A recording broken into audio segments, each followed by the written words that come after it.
Oferecimento Sebrae, especialista em pequenos negócios, e Sesmac, ensino a toda prova.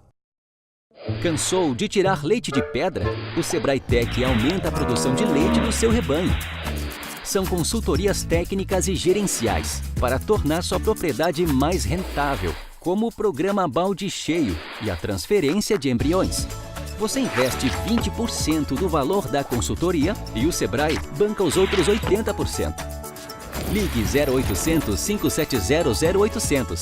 Sebrae, especialistas em pequenos negócios. Sim, você é diferente. É sim, você é diferente. Mas não é diferente meio termo, não, Nanina, não. É diferente por inteiro, da ponta do dedo mindinho até o último fio de cabelo. Vamos nessa!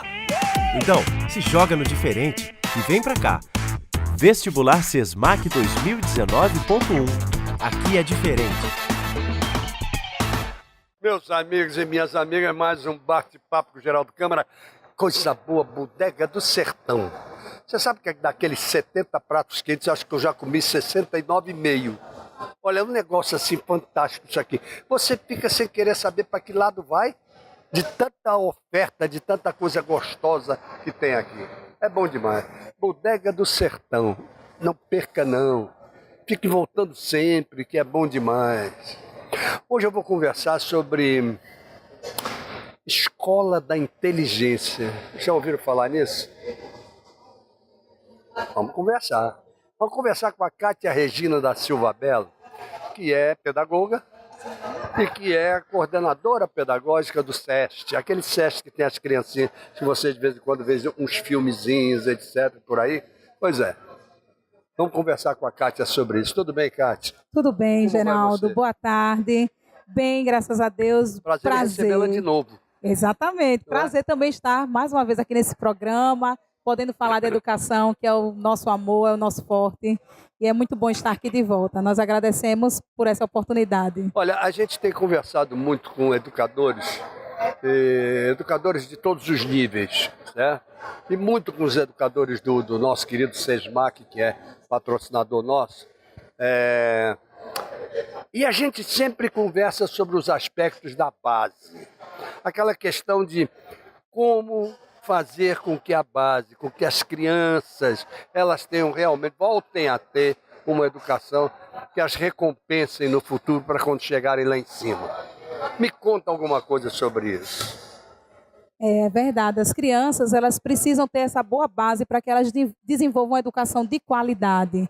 E a nossa instituição de ensino ela se preocupa muito em trazer isso para a criança e deixar a criança à vontade, para que a criança ela cresça junto conosco, não crescer apenas, vamos dizer, em estatura, logicamente, mas crescer também no conhecimento. E essa base ela precisa estar bem sólida. E para isso os nossos professores de educação infantil fazem um trabalho, né, diferenciado para que essas crianças elas tenham essa base e que elas sejam crianças autônomas, né, para que elas realmente tenham essa autonomia de resolver as suas emoções, o socioemocional e, consequentemente, ter um bom aprendizado, a criança estando bem emocionalmente, tendo essa boa base feita pelos professores de educação infantil. Quando você pisa e repisa nessa questão do ok psicológico da emoção, obviamente que junto com a pedagoga e com os pedagogos de modo geral, tem que ter os psicólogos e as psicólogas Sim. funcionando também. Sim. É imprescindível que hoje funcione em parceria?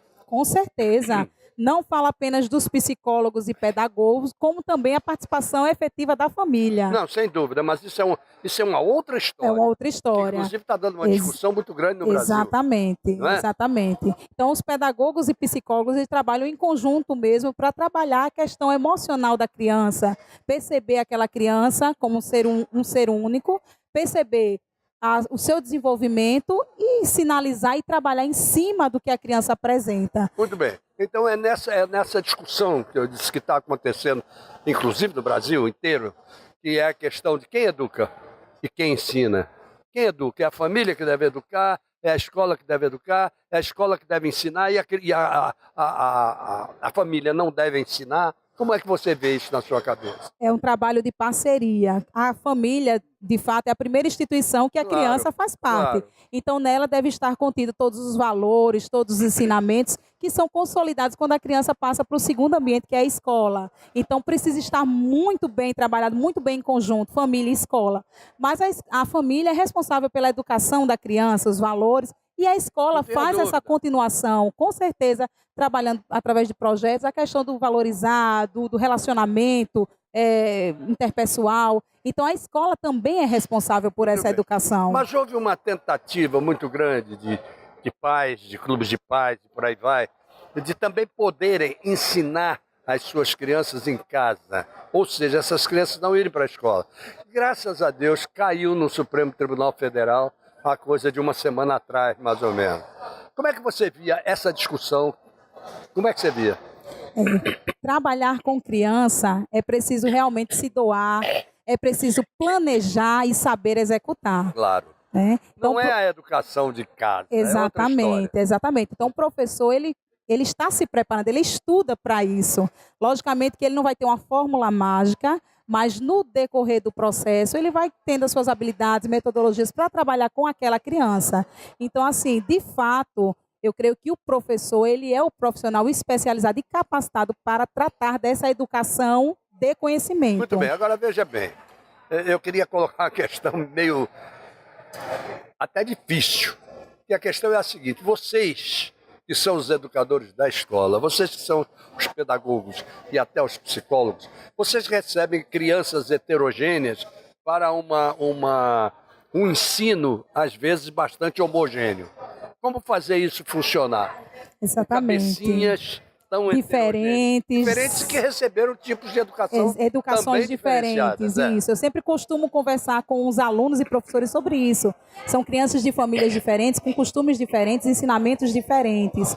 E aí nós tentamos trabalhar o individual para que ele funcione no coletivo. Então, a Escola da Inteligência, vamos dizer assim, ela está chegando no SESC em 2019, porém, nós já trabalhávamos essa Escola da Inteligência sem ter o nome propriamente dito. Por quê? Porque a criança ela precisa ser trabalhada no individual, né, as suas emoções, o seu desenvolvimento, para que ela funcione no coletivo. Então, assim, a gente tem esse entendimento que as crianças elas são diferentes, sim, elas são heterogêneas, sim, mas que a gente precisa buscar uma unidade nessa questão do conhecimento. Muito bem, mas veja bem, essa busca, eu estou fazendo de propósito, viu? Eu estou puxando para verem como é que essa educação no SESC, e sobretudo essa para 2019, baseada na Escola da Inteligência, ela é importante, mas que vocês estão ou não estão preparados para tal. Eu acho que estão. Não é? Então, esse aqui é o grande problema. Como fazer essa heterogeneidade das crianças, da cabeça das crianças, funcionarem no mesmo ambiente, Exatamente. e na mesma hora. Tudo passa pelo campo de observação. Então, o professor ele precisa ter um olhar, vamos dizer assim, crítico, né, em relação àquela criança, ao seu desenvolvimento, e assim conhecer as suas habilidades. É logicamente que se eu for colocar um conteúdo, nem todos vão assimilar da mesma maneira ou vão assimilar do mesmo tempo, mas o SESC trabalha justamente essa questão do campo de observação, observar quais são as habilidades da criança, onde ela pode ir além, e aí nós fazemos alguns trabalhos diagnósticos em relação, juntamente com psicólogos, juntamente com os pedagogos, com os professores, para que essas crianças atinjam esse objetivo esperado. Então, são atividades diferenciadas, né?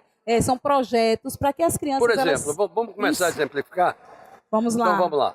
Uma criança com dificuldade de leitura. Certo. Então, geralmente, a gente tem os projetos que nós deixamos a criança, né, um determinado momento com o professor, de repente, uma educação mais direcionada. Então, as crianças que, vamos dizer assim, que não estão no mesmo nível naquele momento, então há um campo de observação, são sinalizadas, e aí nós fazemos esse trabalho paralelo, junto com os professores e sinalizando para a família. Então, são trabalhos individuais, aquela criança que naquele momento não atingiu, vamos dizer assim, o objetivo esperado. Então, são feitos trabalhos direcionados, trabalhos individuais, para que essa criança ela funcione no coletivo. Entendeu? Então, nós fazemos atividades diferenciadas com essa criança, um professor e aluno, nós fazemos diagnósticos, nós trabalhamos projetos, então nós fazemos atividades mais direcionadas com a criança, individualmente. Kátia, isso é muito interessante a gente ouvir, porque também não é questão só dela ser diferenciada na educação. Existem percepções e percepções diferentes de cada criança, né? Crianças que têm um raciocínio mais rápido, outras que têm um raciocínio mais lento, e não é culpa delas, não é de nenhum tipo de deficiência, mas isso acontece, não é? E esse trabalho também tem que acabar caindo no individualizado. Sim, porque as crianças apresentam habilidades diferentes, né? É como eu te falei, a gente apresenta o conteúdo, porém aquela criança não assimilou tão rápido, mas ela precisa daquele conteúdo, ela precisa saber daquele conteúdo. Eu estou falando de conteúdo em si, mas a criança ela é assistida de todas as formas possíveis que a escola pode dar. Se for um problema emocional, é sinalizado para a família para que a criança avance no seu desenvolvimento. Se for um trabalho realmente cognitivo, que a criança não alcançou, então nós fazemos esse trabalho assistido, né, trabalho individualizado, para que a criança chegue no mesmo nível dos outros. Bom, dentro do panorama, de um modo geral, em se tratando de educação das crianças numa escola, a hiperatividade de uma criança, ela pode ser prejudicial à educação dos outros, ao ensino dos outros, por exemplo? Sim, porque a criança hiperativa, ela apresenta um comportamento, né, mais acelerado, vamos dizer assim. Diferenciado, e, né? de fato, a questão da concentração é mínima. Então, as atividades também, elas precisam ser direcionadas. Então, assim, o planejamento em si, vamos dizer assim, para conteúdo, ele é o mesmo. Porém, as atividades aplicadas, elas precisam ser diferentes. Não, logicamente, tornando a criança diferente, mas é uma forma de a criança aprender o conteúdo com mais facilidade. Então, o planejamento para uma criança que tem hiperatividade, TDAH, ele precisa ser diferenciado na aplicação. Como é que funciona, por exemplo, a questão do exemplo? O exemplo que eu digo é o seguinte: você aqui tem um aluno que pode ser exemplo para determinada coisa, o outro exemplo para outra, e por aí vai. Vocês tiram um bom partido disso pedagogicamente falando? Também? Sim. Em relação aos outros alunos? Aprendemos uns com os outros, né? Então, essa questão da criança ser exemplo, logicamente, ela vai sim servir, trazer uma reflexão para as outras crianças, vai trazer uma reflexão também para a nossa parte pedagógica de como trabalhar aquela criança, de como trabalhar aquele ser, de como as crianças vão inserir, vamos dizer assim, essa criança em seu meio, de como é que elas vão tratar essa criança. Então, lógico que a gente não vai trabalhar a diferença, ele não vai ser o diferente, mas essa questão do exemplo, ele é de muita importância para que a gente trabalhe em cima de outras aplicações, que a gente faça uma reflexão da nossa prática pedagógica. Aí, como é que funcionam vocês, por exemplo, que estão no corpo docente, né? E também nessa área mais especializada da psicologia e por aí vai? Vocês fazem reflexões entre vocês também sempre quanto ao trabalho que está sendo realizado? Sim, é preciso ser feito. Você só vai me responder isso no segundo bloco, ok? Tá bom? Porque no primeiro bloco nós estamos chegando lá no finzinho, mas eu vou lembrar vocês do nosso querido SESMAC, ó. Vestibular aberto, gente. Vai lá no sesmac.edu.br, não é isso? Vai lá que você vai ver quantas opções você tem para o vestibular do SESMAC, que vai ser espetacular. Olha, vale a pena, viu? Porque SESMAC é ensino a toda prova. Tem vários cursos de graduação fantásticos e, além do mais, tem o pós-graduação também, ok? O SEBRAE, o nosso querido SEBRAE, especialista em pequenos negócios, a imprensa oficial Graciliano Ramos, o melhor para você fazer seus livros e revistas impressos, Sancar Veículos lá no pátio do Sam's Club, Bodega do Sertão e Filé do Zezé. Olha aí, voltamos já. Cansou de tirar leite de pedra? O Sebrae Tech aumenta a produção de leite do seu rebanho. São consultorias técnicas e gerenciais para tornar sua propriedade mais rentável, como o programa Balde Cheio e a transferência de embriões. Você investe 20% do valor da consultoria e o Sebrae banca os outros 80%. Ligue 0800 570 0800. Sebrae, especialistas em pequenos negócios.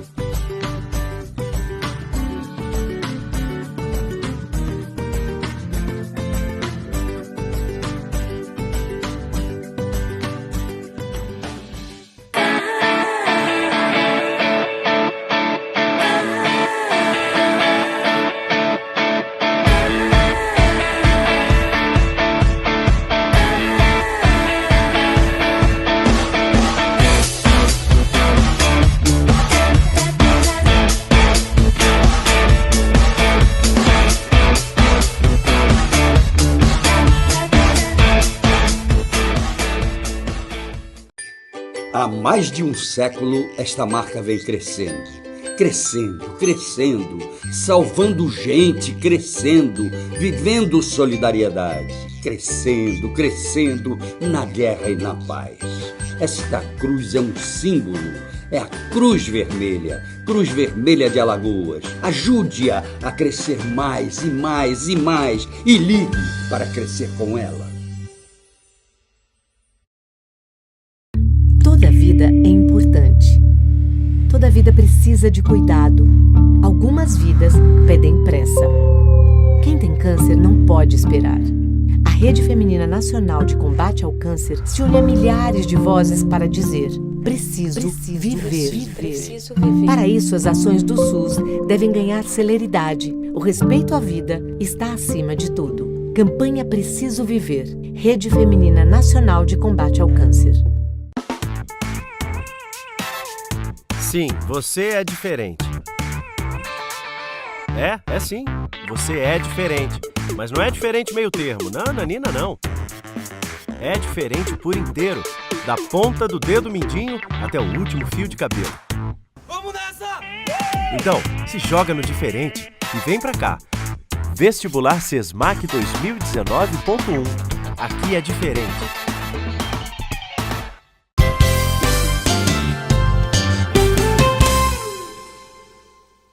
Ok, gente, voltamos ao nosso bate-papo com o Geraldo Câmara de hoje, conversando com Kátia Regina da Silva Belo, coordenadora pedagógica do SEST, que vem aí 2019 com Escola de Inteligência. Não é isso? Qual foi a pergunta que eu deixei no ar?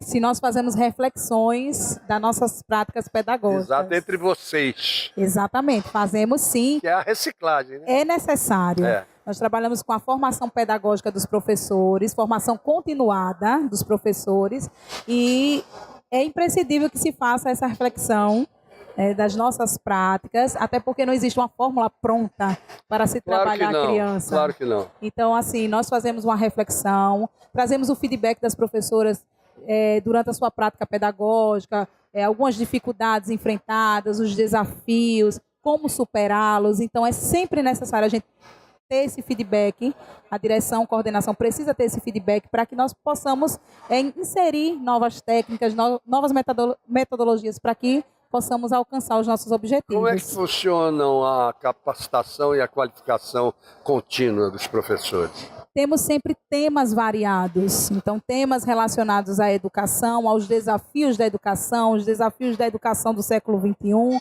Então são sempre temas voltados, ou temas específicos de acordo com a necessidade da instituição no momento, ou temas que perpassam aí, que falam das atualidades da educação e que nós precisamos ter esse conhecimento. Recentemente, a formação que nós tivemos foi sobre a BNCC, que é a Base Nacional Curricular.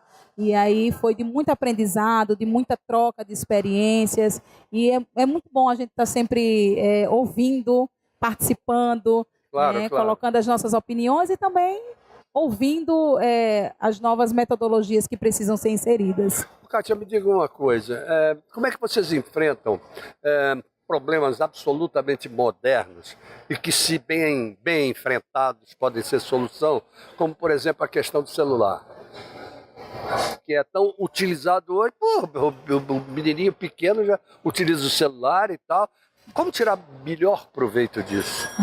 Nós temos o programa Moderna Compartilha, adotado no ensino fundamental, do 1º ao 5º, que já utiliza dessas ferramentas para ajudar no aprendizado das crianças. E creio eu que, se bem utilizado, com aquele objetivo, com aquele planejamento, ser bem aplicado, o celular é uma ferramenta muito rica que pode trazer para a criança, sim, novos aprendizados. Ao invés da proibição. Sim, se for bem aplicado, Claro. com regras, e é uma ferramenta que vai prender com certeza a atenção deles. As crianças de hoje em dia não querem apenas se deter ao livro, caderno, Claro aquela que não. aula metódica tradicional. Então é preciso que sejam inseridas essas ferramentas para Bom, que... a minha pergunta vai exatamente porque, pelo título da programação de 2019 do SESC, Escola de Inteligência, não pode deixar de aplicar o uso do celular com inteligência. Exatamente, Não é verdade? exatamente. Ele dispõe também de alguns jogos lúdicos Claro. para trabalhar esses temas transversais, esses temas variados, né? Especificamente as emoções, trabalhar as emoções, é o que a gente está focando muito, porque a Escola da Inteligência ela vai trazer para a criança esse desenvolvimento da criatividade, vai trabalhar as emoções, essa administração das emoções e, consequentemente, uma criança estando bem, ela vai ter um bom rendimento. Sem dúvida. Bom rendimento. A propósito disso também, já que estamos falando em modernidade, a gente vem vendo por aí um desenvolvimento muito grande do emprego da robótica para desenvolvimento da capacidade de raciocínio, né? Vocês já chegaram a pensar nisso? Robótica, assim, é um dos nossos projetos futuros. Mas, assim, a princípio, agora, para início, nós temos o nosso projeto de empreendedorismo infantil. Isso eu quero saber. Vamos lá. Esse projeto de Sebrae empreendedorismo... neles. Exatamente. Sebrae Como é um dos nossos parceiros, dizemos assim, porque foi através da entrada do Sebrae em nossa instituição que surgiu em nós essa ideia de implantar o empreendedorismo infantil. E, assim, para eles foi um encantamento, porque geralmente o empreendedorismo ele é aplicado do 6º ao 3º ano do ensino médio. Certo. Então, foi uma novidade para eles também, foi uma novidade para o SESC, em implantar esse empreendedorismo infantil. Então, assim, agora no dia 29 de setembro, das 9 às 11h30, nós estaremos culminando esse projeto, né, com a intenção, com o objetivo de despertar esse sonho da criança, esse sonho coletivo, esse sonho individual, não apenas o financeiro, porque quando a gente fala do empreendedorismo, o pai acha assim, a criança vai vender, a criança vai ter um dinheiro de retorno. Não.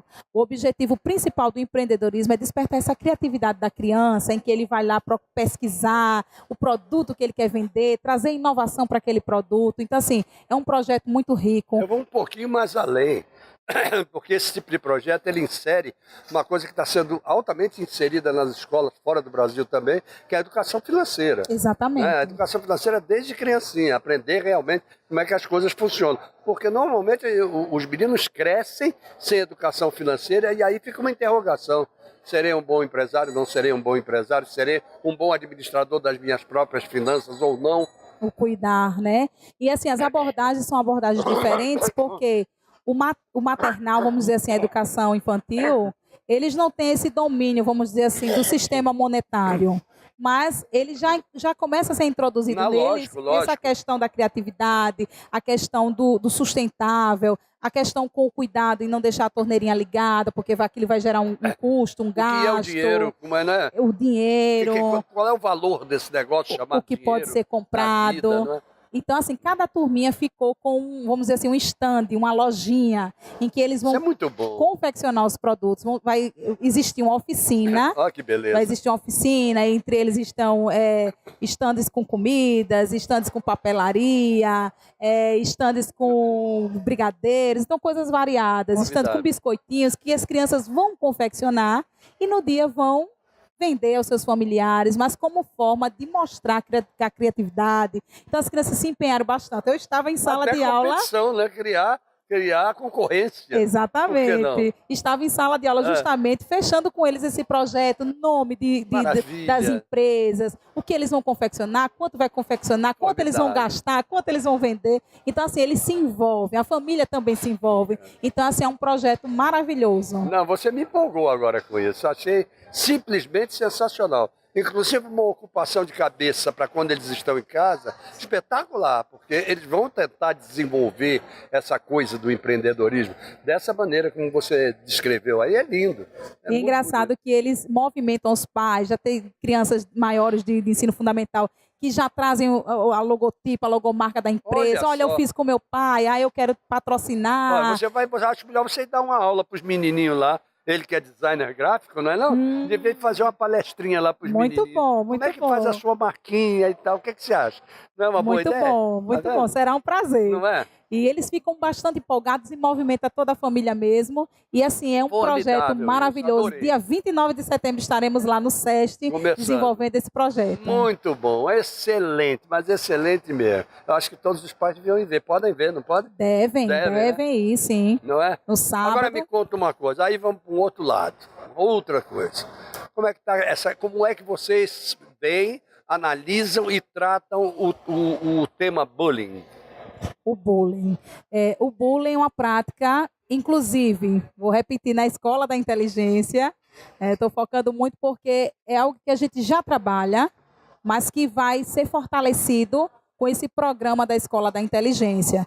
Então, assim, o bullying não é uma prática adequada, Claro que não é uma prática legal, que deve ser aprendida na família desde já, o respeitar o outro, Lógico. né, saber às as vezes diferenças. Então, a escola ela faz uma intervenção, vamos dizer assim, juntamente com a criança, que essa prática não é legal. Então, a gente desenvolve projetos com essa temática para que a criança respeite o espaço do outro, saiba que aquela criança é diferente, que ele não tem a mesma habilidade e que, de fato, não é uma prática permitida, não é uma prática legal e que ela deve ser cortada, né? Não deve existir, de fato, na escola ou em qualquer outro lugar, essa falta de respeito com o outro. Porque, na verdade, não é só isso, é que ela leva a atitudes piores com o tempo, não é isso? Então, eu acho que a partir dessa escolinha é que talvez se comece a mudar a forma de ver. Sim. E que vem acontecendo tão violentamente. E existe o bullying que é bem silencioso.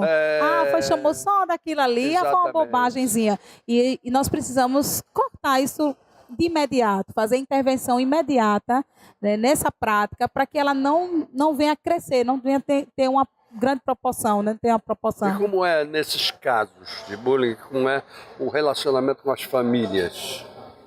O que faz e é o que recebe. A família precisa estar ciente, precisa ter essa parceria conosco, precisa ser informada e nós precisamos fazer um trabalho em conjunto. Eu vou até falar com os pais. Posso? Pode. Não é só ser informada e achar que está tudo errado contra o seu filho. Não é isso, não. É ser informada para analisar junto com a escola e não ficar na defensiva, saber realmente discutir o assunto. Isso é muito importante, não é? Deve, o pai realmente ele precisa não apenas ser informado, mas agir juntamente conosco. E junto com vocês. Junto conosco. Porque é aí que eu acho que existe a grande combinação pais-escola. E o professor ele precisa ter uma percepção bem grande, porque às vezes a criança ela não verbaliza o bullying, mas ela está fazendo um bullying com atitude, com algum gesto, com alguma coisa desse tipo. Então, o professor precisa estar bem atento a essas práticas para que ele possa fazer a intervenção e até como você colocou, tem que estar muito atento para poder saber interpretar. É ou não é? Porque pode não ser bullying. Sim. Né? Quantas vezes uma criança faz alguma coisa de errado com o outro sem nenhum tipo de intenção, não sabe nem o que é isso. Não é verdade? É verdade. Então é preciso analisar. Verdade. Kátia, foi tão bom receber você de novo. Eu adoro falar de criança. Falar de criança é bom, né? Com certeza. E lidar com criança todo dia lá no SEST. É um desafio. Onde é o SEST? Diga pra gente. Matrículas abertas. Matrículas abertas. Outubro, estaremos aí a todo vapor aí com as matrículas, já divulgando. Mas o SEST, ele fica na rua Mironildes Vieira Peixoto, como muitos conhecem ali, Parque Jatiuca. Isso. E estamos lá todos os dias de segunda a sexta, prontamente para atendê-los, né, com o melhor sorriso, com o melhor abraço. É isso aí. E esperamos vocês lá também, nesse outubro aí, para que nós possamos fortalecer esse SEST. Obrigado, Kátia Regina da Silva Belo, por ter vindo ao nosso bate-papo. Eu que agradeço, SEST, manda um abraço bem carinhoso. Deixa um abraço carinhoso para vocês. Muito obrigado. Obrigado a vocês também que estiveram conosco até agora. Até amanhã, se Deus quiser, com mais um bate-papo com o Geraldo Câmara. Ele já sabe, ele mandou dizer que quer, não é? Então os encontros estão marcados. Até lá, gente. Oferecimento Sebrae, especialista em pequenos negócios, e Sesmac, ensino a toda a prova.